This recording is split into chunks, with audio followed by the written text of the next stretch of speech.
Кыргыз Республикасынын вице-премьер-министри Эльвира Суралдиевадан болгон маекти улантабыз. Биринчиден дагы бир жолу келип бергениңизге чоң рахмат. Сиздин графигиңиз абдан азыр толуп турат. Көп иштеп атасыз. Мен түшүнгөн боюнча канча сааттан иштеп атасыз? Сиздин иш күнүңүз? Биринчи келгенде эртең менен анда деген мурдакы премьер-министр, буга чейинки премьер-министр эми Новиковго чейинки иштеп кеткен. Эртең менен 7-де жумушун баштачу. Биз эртең менен 7-ге жумушка келип калчубуз. Анткени деген иш-чаралар көп. Андан кийин күндүз жолугушуулардан баштап абдан көп документ оборот абдан чоң да өкмөттө. Ошол биринчи 3 жумадай үйгө деген саат 12-ден эрте келчү эмесмин. Азыр эми бир 8, 9, 10 келип калабыз да. Бирок буга чейин бир айдан бери үйгө саат 6-га келе элекмин да. Анан баягы 8 жакында эле кечээ мурда күнү үйгө 8-ге барып калсам, жакындарым аябай таң калышып, эмне болду, жумуш жокпу депчи. Эми бияктын графиги мен гана эмес, жалпы өкмөттүн графиги ошондой экен, ушунчалык ненормированный рабочий график.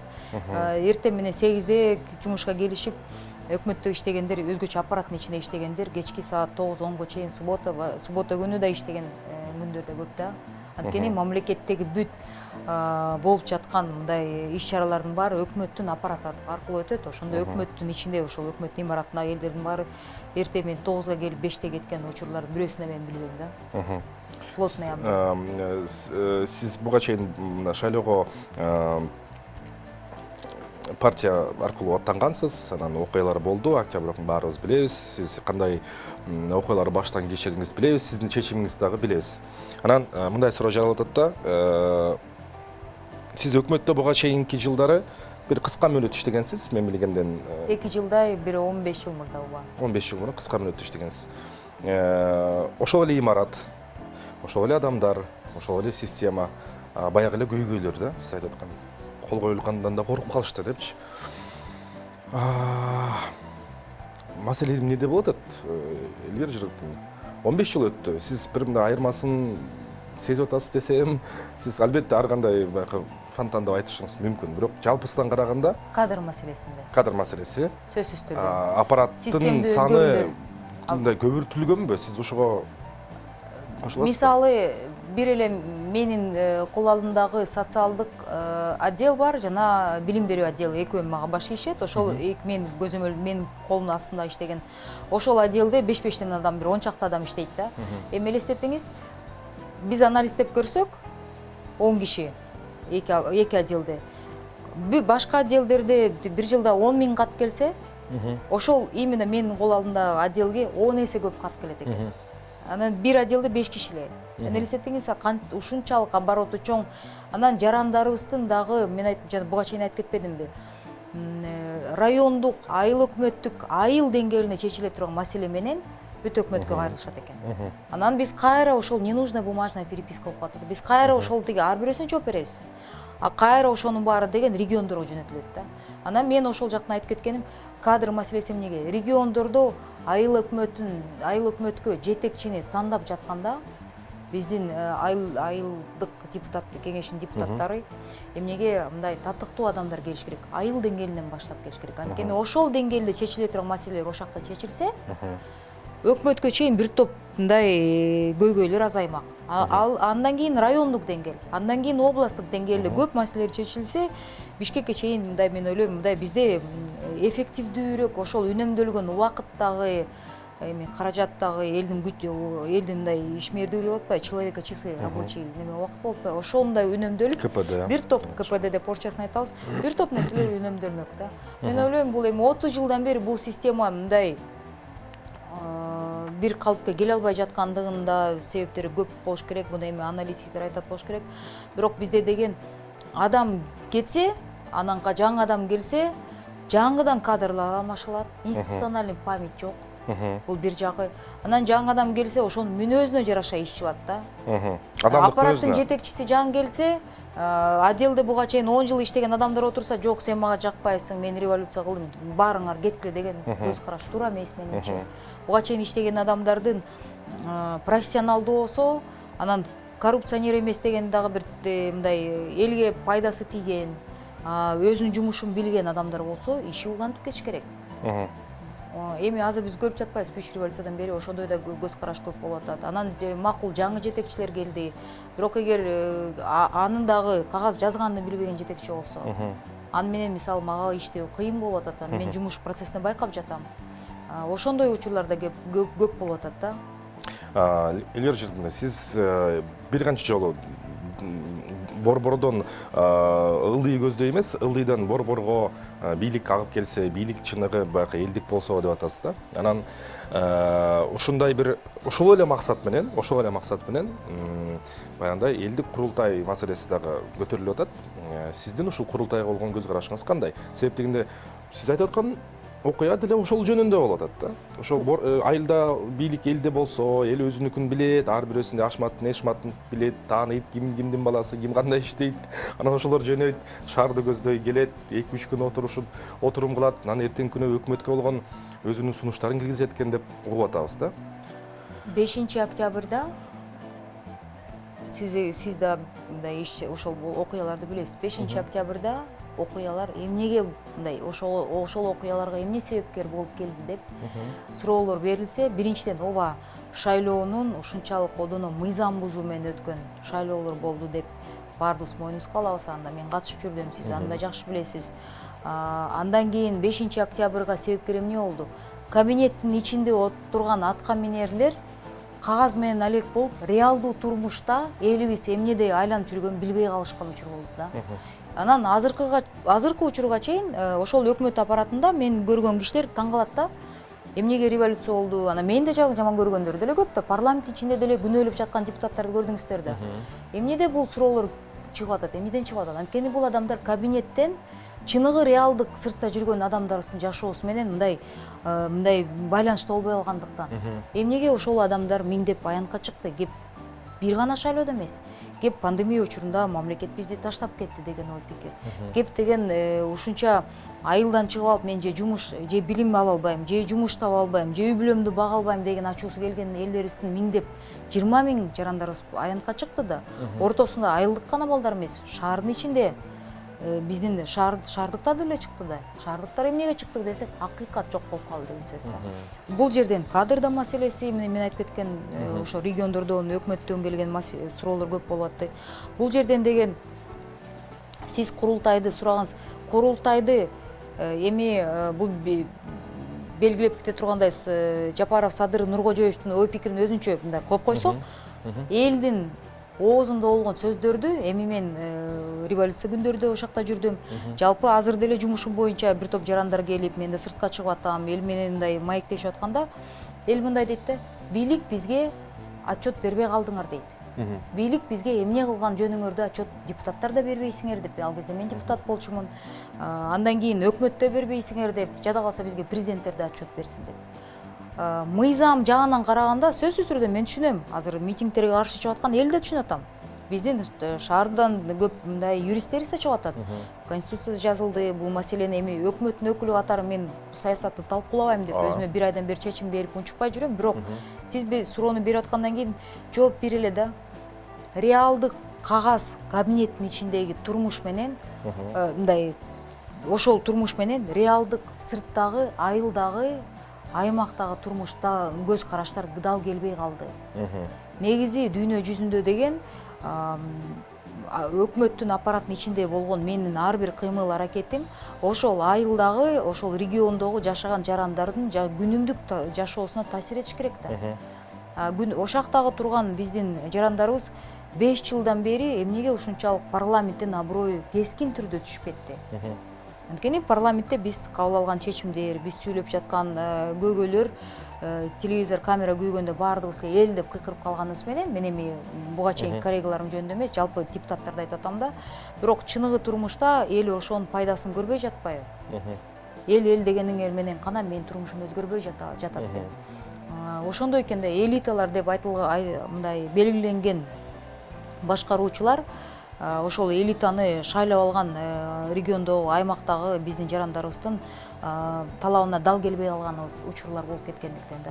Анан курултай мен ойлойм, эми элибиз деген кеп деген не в самом названии болот ата, кеп деген бизге бийлик отчет берилет атат да. Эмне кылдыңар? Биз силерди эмнеге шайлап атабыз? Эмнеге акча алып атасыңар? Ошол акчаны эмне кылып атасыңар? Эмнеге министр болуп 1 жылдан кийин килтеген 3 этаж имараттар салып атасыңар? Чоң кымбат машиналарды алып атасыңар? Кечээ эле эч ким сени тааныбаса, 1 жылдан кийин таможняда иштеп байып кетип атасың деген суроого жооп болуп атат да. Анда бизге отчет берилет. Каржы каяка кетип атат? Мына мен келгенден бери 1 айдан бери бир топ мен эми социалдык тармактарда активдүү жүргөн жаранмын да. Парламентте жүргөндө эле ошондой болчумун. 1 жылдан бери пандемия учурунда элге маалымат болуп калды. 700 миллион доллар пандемия менен күрөшкө жардам келген да. Ошол жардамдын отчетун бергиле дейт да. Мына 1 айдан бери мен ошо парламент имаратынан чыгып, өкмөткө дайындалып келгенден бери 1 айдан бери саламаттык сактоо министрлигинин ичинен пандемия учурунда келген гумпомощтун кагаздарын, отчетторун ала албай жатам. Мен вице-премьер-министрмин. Бул эмне жөнүндө айтат? Биздин жалпы системабызда хаос болуп кеткен деген. Системдүү иш жүрбөй жаткан. Ошол нерселердин баарынын натыйжасында элдин ачуусу келип атат да. Мен сен эртең 7-ден 12-ге чейин мен өкмөттө отур дегеним жок да. Сен мага натыйжаны көргөз деп, эл мындай ыкчам түрдө көргөз деп атат да. Ошондуктан мен ойлойм, ачуусу келгендиктен ошол бийликке келген 30 жылдан бери бизди жыргатпадыңар деген сөздүн аягында анда ар бир турганыңарда отчет бериле деген сөз болуп атат да. Эл ошого ишенип атат да. Эгер тиги эме болсо, курултай болсо, анда 1 жылда 1 жолу жок дегенде барып биздин астыбызда чыгып жооп бересиңер деп. А так президенттер 5 жыл, 10 жыл отурганы менен отчет бербей келишет. 5 жыл мурун кирди, ошо 5 жыл. Ооба, депутаттар деле депутаттыкка барганда ушунчалык көп нерселерди үмүт кылып, мен жашооңорду өзгөртөм деп райондордо, айылдарда мындай обещаниялар берип, 5 жылга жоголуп кетишет. Парламентте үндөрү да чыкпаган депутаттардын ачуусун билесиздер деп, элдин ачуусунун натыйжасына келген сөздөр. Бул мени жакшыбы, жаманбы деп мен эми өкмөт мүчөсү катары сындагым келбейт. Мен эми саясатчы эмесмин, парламентте жүргөндө статус башкача болчу. Азыр мен парламенттин өкүлү эмесмин, бирок мен күнүндө эми мындай жазган кагаздар менен соц тармактарга жазган маселелердин натыйжасын көргөн көз карашым ошондой болот да. Элдин мындай талабы ошондой болот да. Бизге отчет бериле деп атат да. Эмне кылып жатасыздар? Түшүнүктүү. Элбер Жылкүнү, сиз азыр айтып кеттиңиз, мен парламентте эмесмин, мен саясий статусум дээрлик жок. Башкача. Ишмердүүлүк статуска өттүм, иштеп атам. Аткаруучу бийликтемин депчи. Анан бул чечимиңизди эмнеден улам кабыл алдыңыз? Себеп дегенде саясат айдыңында, саясат талаасында эле жүрүп, сиз сыяктуу аянтта, андан кийин ар кайсы жерде чыгып, айтып, сүйлөп, көйгөйдү көтөрүп, кайсы бир саясий тирешүүнүн натыйжасында деле ишиңизди улантсаңыз болмокто. Эмне үчүн өкмөттү тандадыңыз? Айыбыздын аягын сурайын. Ошол убакытта, октябрдын аягында эл коомдо деген, эми мен ошол убакытта өзүмдүн маанайымды эстеп кетсем, коомдо деген 5 жыл отурдуңар, анан парламентке болгон көз караш, анан мен дагы ошол кезде депутаттар менен болгон эме тирештерди көрүп калдыңыздар, учурларды көрүп калдыңыздар. Ошол убакытта дагы мен шайлоодон кийин келген учуру ушунчалык стресс болуп, эмоция абдан көп болчу. Ошол убакытта мындай маанайымды эстесем, парламентте мен эми мындан ары отура албайм деген бир маанай болчу да. Анан мандатымды тапшырып, анан деген именно ошол күнү Садыр Нуркожоевич Жапаров өкмөттү жетектеп турганда мага чалып калды. Чалып, келип кетпейсизби, сүйлөшпөйлүбү деп отуруп сүйлөшүп жатканда, ал киши деле мага ошол 5 октябрда сиз Борбор аянтына чыгып алып, ушунча миң адамды чакырганда жоопкерчиликти алгандан корккон эмесписиз. Азыр кыйын убакыт болуп атат. Өкмөткө келем деген кишилер деле сөзсүз түрдө бийик, чоң кызматка келем дегендер деле көп болот. Бирок ошол жоопкерчиликти алам деген адамдардын мындай чыныгы ниети менен бара турган адамдар болсо, ошолордун арасынан мен ойлойм мамлекетти ушундай жоопкерчилик кызматка келиш керек деген ой пикир менен бөлүшүп, сиз жаркын келечекти үмүт кылып элге ошондой сөз бергенсиз. Эл астына чыгып, эл үчүн иштейм деген сөзүңүз бар эле. Ошондон кайттыңызбы деген суроо болгондо, эми мага деле мен намыскөй адаммын. Жок, мен андан кайткан жокмун. Бирок деген ушундай көп окуялар болуп кетти. Революция күнү биз бир талап менен, бир маанай менен чыктык. Андан кийин мындай окуялар өзгөрүлүп кетти. Мен деле ушунчалык стресс болуп жатам деп ачык айттым. Анткени кээ бир кадр маселелери болуп кетип атат, кээ бир нерселер мага жакпай жатат деп мен да ачык айтып аттым. Ал киши деле айтып жатты, эми башаламандыкта болуп атат, кыйын убакыт болуп атат. Бирок эгер сиз жоопкерчиликти алам, анан социалдык тармакты ошо жетектөөгө меске мисалы сунуш кылат элем дегенде премьер-министр катары ошол убакта мен да ойлондум, ооба, анын сөздөрүндө деле мен эл астына чыгып атканда иштейм, таза иштейм, мен барсам кыйратам деген сөздөр болуп жатты да. Анан ошо келиңиз, иштеңиз, көргөзүңүз, сиз деген саясий эркиңиз бар, реформа кыла турган мындай убакыт келди дегендиктен ошол сөзүнө ишенип, ошол убакытта ошондой биз экөөбүздүн ортобузда сөз болгон. Колдон буттан буулбайсыз, иштеңиз, иш чаралар ишке ашырам десеңиз, мындай таза иштейм деген ишеним ниетиңиз болсо, ушул тармак сизге сунуштайт элем дегендиктен мен макул болуп, ошондон бери мына 1 ай өттү. Ошол эле себеп да негизи. Мындай эл астында сөзүм бар, миңдеген жаш, 10 миң деп жаштарыбыз чыккан, 20 миң адамыбыз аянтка чыккандан кийин астына алыскы региондон келген ата-апаларыбыз деле бар болчу, жаштар деле көбүнчөсү жаштар болчу. Алар астына чыкканда эми иллюстрация болот деген маселе көтөрүлгөн. Эскилер кетет деген маселе мен да көтөргөм. Бирок эми бүгүнкү күндө саясий кырдаал ушундай болуп калды. Анан ошол 5 октябрдын түнүндө сөзүн ачыгы оппозициянын ичинен бир да лидер чыккан жок да. Анан кийин окуялар ушундай өзгөрүлүп кетип, эл арасында мындай ишенимге татыктуу болуп бир жетекчи чыкты.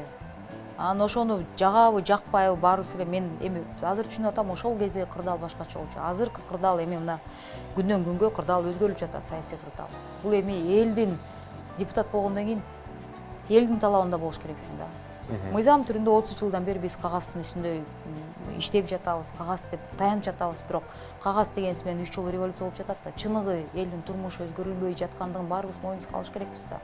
Мен муну да түшүнүп, ошол да бир себепкер болуп, анан өзүңдү парламенттен 5 жыл сындап келдиңиз. Эми чыныгы ишке келгенде иштеп көрбөйсүзбү дегендиктен мына мен келдим. Сиз азыр айтып атканда ошол учурда деп бир канча жолу кайталадыңыз. Азыркы учур башкача. Мындай өкүнүч жок сизде? Кылган өкүнүч жок кылган чечимиңизге. Эми мындай да, мен 42-ге чыктым. Мындай жашка келгенде деген ар бир сөзүңө, ар бир кадамыңа жоопкерчиликти алууга даяр болуш керексиң да. Парламентте 5 жыл жүргөндө бир топ эми мен чыгып сүйлөгөн сөздөрүмдү уктуңуз да. Ар бир сөздүн аркасында мен үчүн мындай кесепеттер болуп жатты.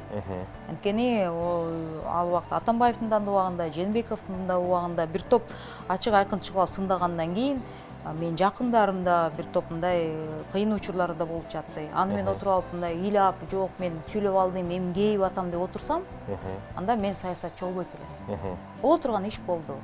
Кадамга бардым, жоопкерчиликти алдым.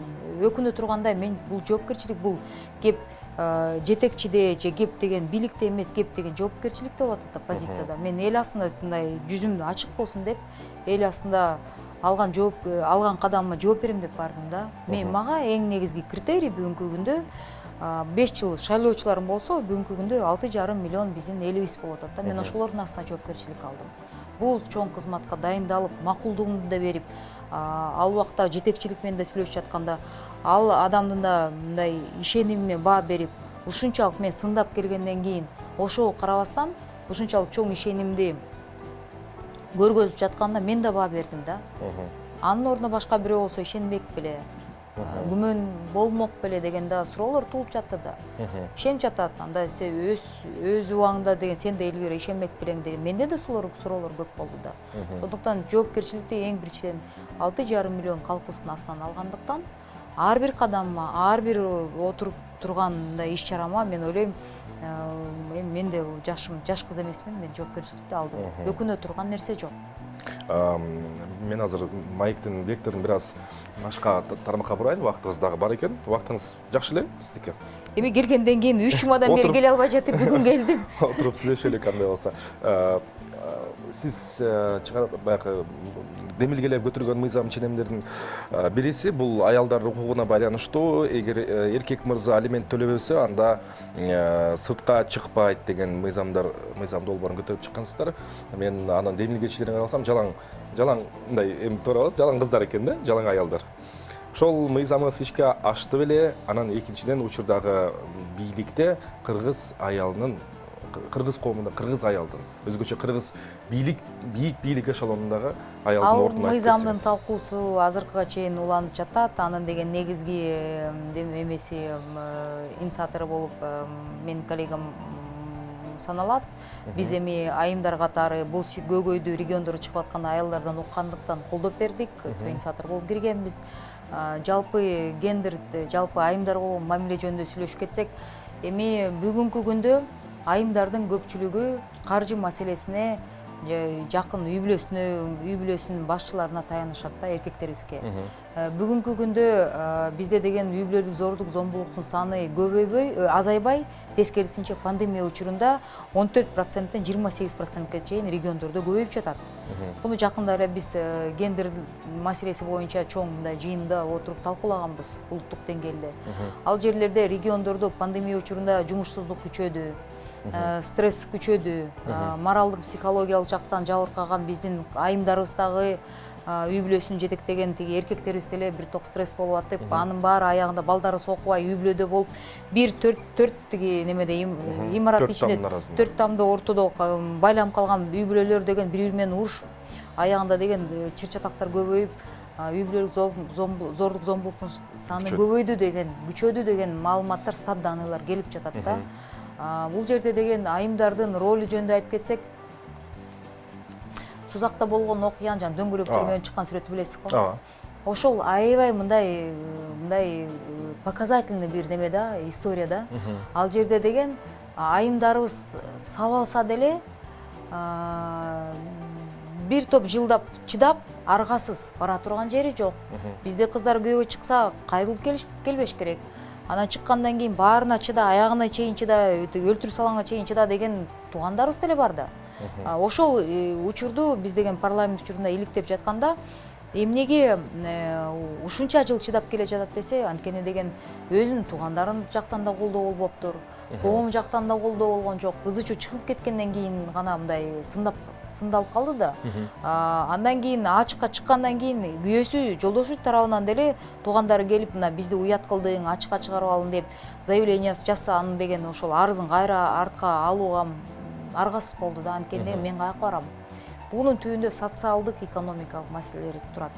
Эгер ошол айымдарыбыздын жумушсуздуктан же жумуш болуп стабилдүү доходтору мындай кирешеси бар болсо, айымдарыбыз деле көз каранды эмес болмок. Анан бизде коомубузда тарбиялоо процессинде деген кыздарды сен мындай чоюлуп, назик болуш керексиң, анан эркекке баш ийип, сабаса неме баарына чыда деген психологиябыз бар. Бул илгертен бери келе жатат. Ошентип ошол баланын энеси чыдаса, анан кийин өзү келинде болсо, өзүнүн келинине да ошондой кордук көргөзүп, жок анан гестап болуп сен бунун баарына аягына чейин чыда деген да, мындай бул эки тараптуу да. Бир жагы, экинчи жагы азыркы күндө жаштарыбыз деле жок, мен илгерки салтка чыдап, мен ата энем менен жашабайм деген да, бул бир маселенин эки тарабы болуп атат да. Ошондой да көйгөйлөр болуп жатат. Цивилизациялар кагылышы болуп атат да. Ошондой маселелер көп болуп атат. Мен сизден абдан кечирим сурайм. Мындай бир эле суроо берейин, өтө кыска жооп берсеңиз. Сиз бийликтесиз, саясатчысыз, көптөгөн санда адамдардын ишенимин артып келатасыз. Анын катарында айымдардын. Сиз саясатчы катары аялдардын укугун коргоп, ошол бийиктин бийик бутактарында аялдардын мындай квоталары, аялдын ордуна болгон күрөшүңүздү, мындай же болбосо позицияңызды улантасызбы? Сөзсүз түрдө бүгүн биз мэрлерибиздин ортосунда эң жаштарга, анан балдарыбызга эң жакшы шарт түзүп берген шаар деген конкурсту ачып атканда мен бир айтып кете турган бир сөзүм болду. Уш Кыргызстандагы бир да мэр аял жок экен да. То есть гендер маселеси мына өкмөттүн мындай жогорку деңгээлдеги кызматкери катары мен да ушул маселени көтөрүп, мыйзамга жараша 30% болуш керек. Бүгүнкү күндө 30% эмес, 10% араң эле чыкса жакшы. Ошол цифрага да жетпей жатабыз да. Бул көз караш өзгөрүш керек. Айымдардын арасында деген мен ойлойм, региондордон, именно алыскы айылдардан чыныгы лидерлерди чыгарыш керекпиз. Ага колдоо көрсөтүш керекпиз. Аларды өкмөткө да алып келиш керекпиз. Регионду, аймактык деңгээлде өстүрүш керекпиз. Бунун баарына мамлекет кол сунуп жардам бериш керек. Рахмат.